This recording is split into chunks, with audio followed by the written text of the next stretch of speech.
Baik anak-anakku sekalian, hari ini kita bertemu kembali untuk mata pelajaran IPA.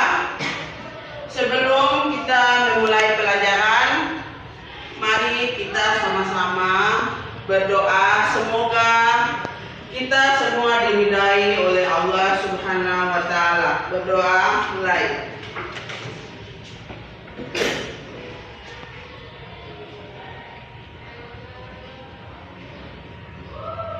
Berdoa selesai.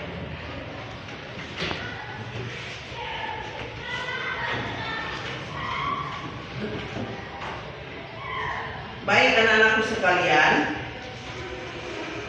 kemarin kita sudah belajar tentang sistem reproduksi, khususnya sistem reproduksi pada manusia. Nah, untuk minggu ini kita masuk pada bab kedua, yaitu tentang sistem reproduksi pada tumbuhan dan hewan. Ibu, sebelum kita memulai materi hari ini, Ibu ingin memberikan sedikit stimulus materi yang lalu agar kalian bisa memahami materi yang hari ini. Seperti kemarin Ibu sudah jelaskan bahwa sistem reproduksi pada makhluk hidup itu berarti kita ada pertemuan antara sel kelamin jantan dan sel kelamin betina. Kalau pada manusia sudah jelas, kemarin Ibu sudah jelaskan bahwa apalagi kita pada umat Islam, pertemuan sel kelamin jantan dan betina harus adanya melalui proses pernikahan yang sah, ijab kabul. Sedangkan pada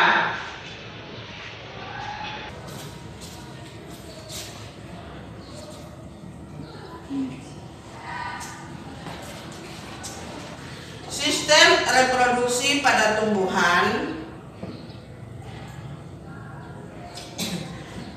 dia di sini ada yang namanya reproduksi secara vegetatif dan reproduksi secara generatif.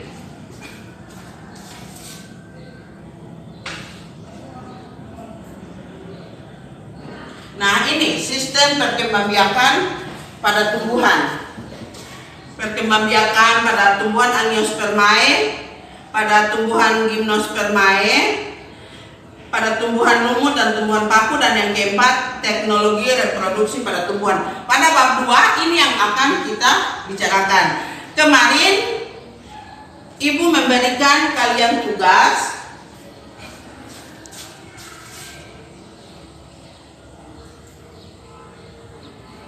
tentang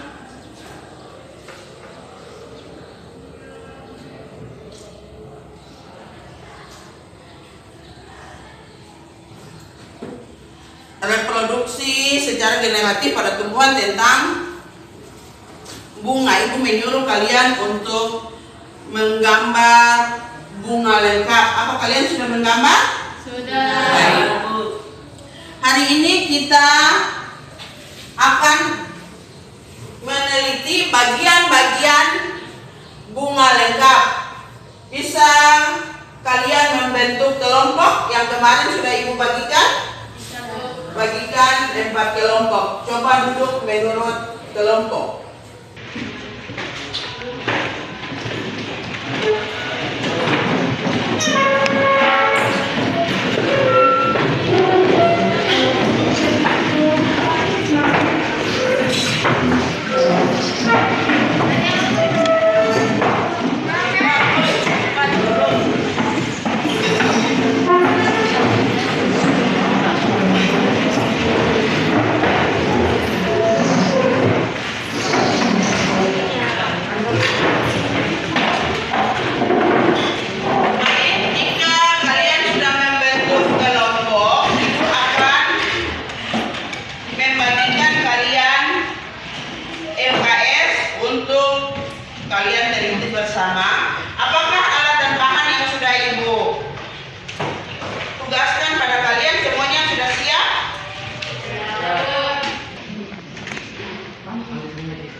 Ya, silahkan Beni.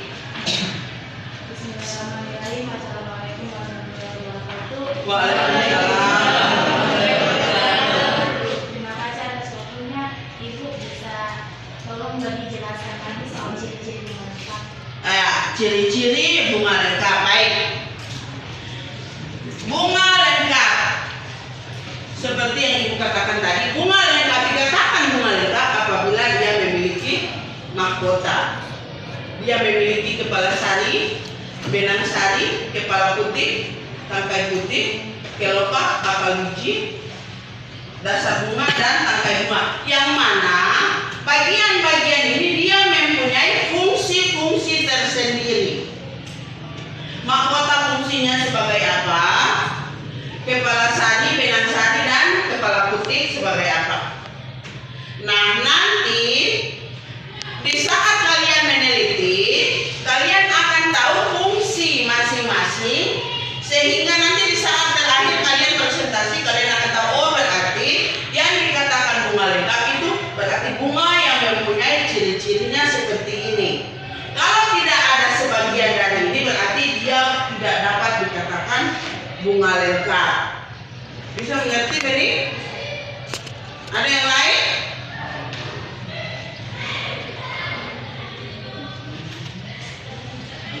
Baik, kalau tidak ada pertanyaan, Ibu mempersilakan kalian untuk meneliti hasil bahan alat dan bahan yang sudah kalian sediakan. Ibu berikan kalian waktu 10 menit.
Virtual class.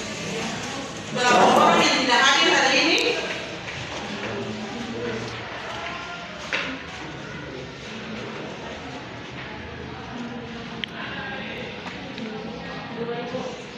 Dua orang?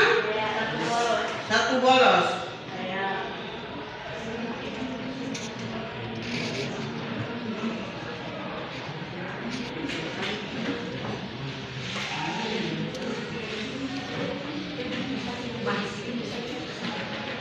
Yang satu sakit.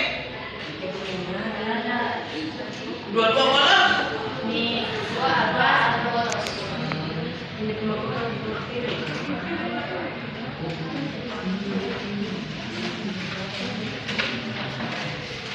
Baik, apabila sambil bekerja kalau tidak mengerti bisa bertanya dan ibu akan menjelaskan apabila ada yang belum mengerti.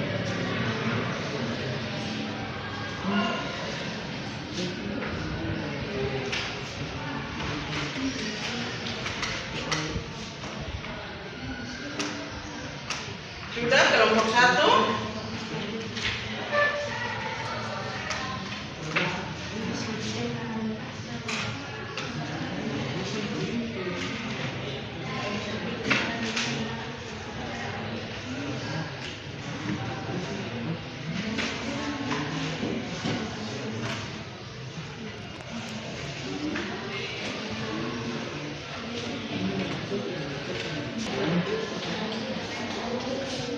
Kelompok ini bisa mengerti?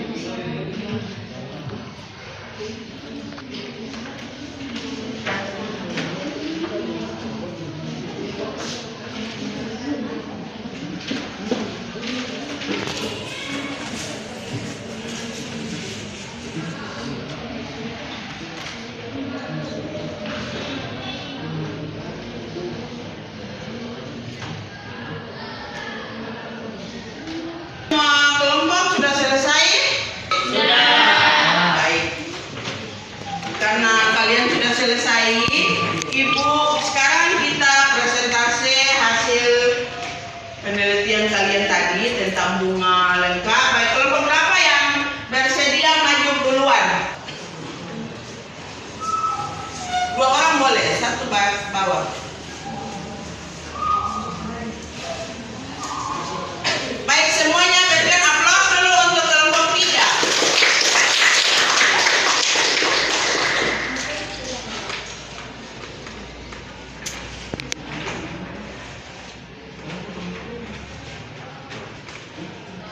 Sebelumnya, Assalamualaikum warahmatullahi wabarakatuh. Waalaikumsalam warahmatullahi wabarakatuh. Kami dari kelompok 3 ingin mempresentasikan hasil kerja kami. Ini disebut mahkota bunga. Fungsi mahkota bunga itu terletak di sebelah dalam kelopak yang biasanya mempunyai warna yang beraneka beragam. Mahkota bunga berfungsi untuk menarik perhatian serangga dan membantu penyerbukan. Fungsi dari benang sari dan putih sebagai alat reproduksi. Putih berperan sebagai alat reproduksi betina, sedangkan benang sari sebagai alat kelamin jantan.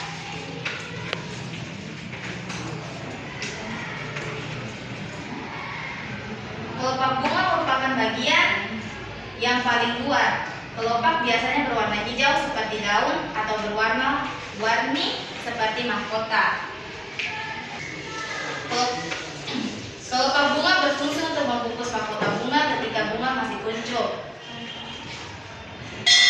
Tangkai bunga merupakan penghubung batang dan bunga, air dan mineral dari akar sampai ke bunga melalui batang dan tangkai bunga. Kelompok kami, saya bilang kurangnya kami mohon maaf. Wassalamualaikum warahmatullahi wabarakatuh. Waalaikumsalam warahmatullahi wabarakatuh. Berikan aplaus dulu untuk kelompok. Baik, sekarang kelompok 1 yang maju mempresentasikan hasil kerja.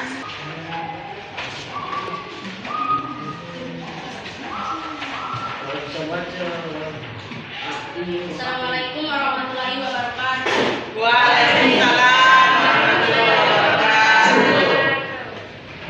Kami dari kelompok 2 akan mempresentasikan tugas yang diberikan oleh guru.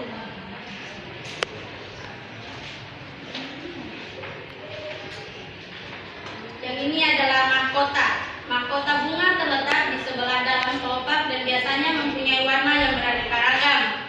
Mahkota bunga berguna untuk menarik serangga lain untuk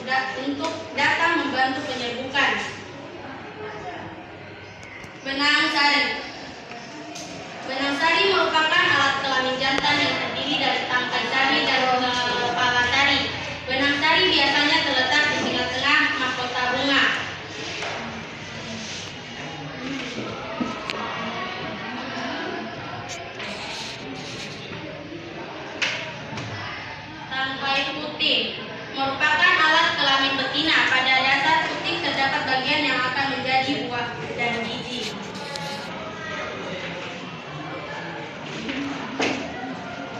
Kelopak bunga merupakan bagian bunga yang paling luar. Kelopak biasanya berwarna hijau seperti daun atau berwarna-warni seperti mahkota. Tangkai bunga. Tangkai bunga merupakan penghubung batang dan bunga. Air dan mineral dari akar sampai ke bunga melalui batang dan tangkai bunga.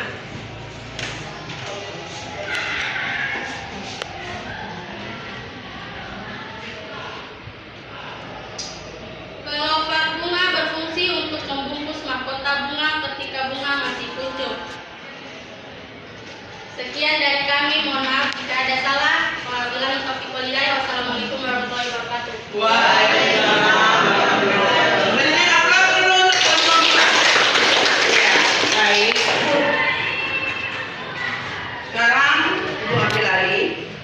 Itulah tadi presentasi dari hasil kerja kalian.